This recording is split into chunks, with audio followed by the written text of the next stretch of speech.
সমুচ্চয় সর্বভূমি করিলেন আল্পনাময়, যতিক বৈষ্ণব যতিক ব্রাহ্মণ নবদ্বীপে আছে যতিক সূর্য।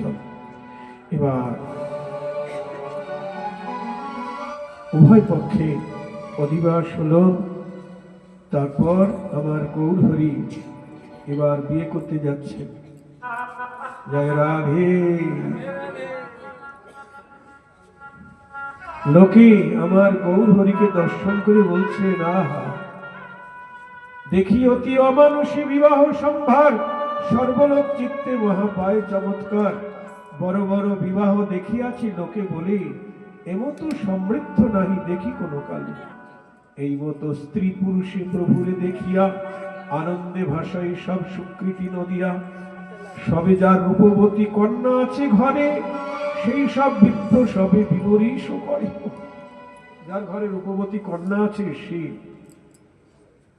অঙ্গ জ্বলে যাচ্ছে। সনাতন মিশ্র তার কন্যার সঙ্গে বিয়ে করালো। আমার কন্যাটা এত সুন্দরী দিতে পারলাম না তার সঙ্গে। হেন বরে কন্যা নাহি পারিলাম দিতে, আপনার ভাগ্য নাই কি হবে কেমতে। হরি বল। সব গৌরহরিকে দর্শন করি, এমনি তো গৌরহরি সুন্দর।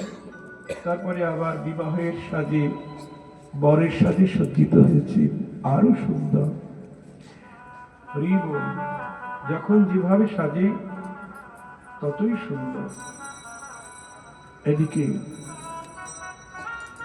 মিশ্রের বাড়িতে গৌরহরি এলেন। মিশ্র তাকে সাদরে নিয়ে গিয়ে আসনে বসালেন। তারপর বিবাহের আসনে বসালেন।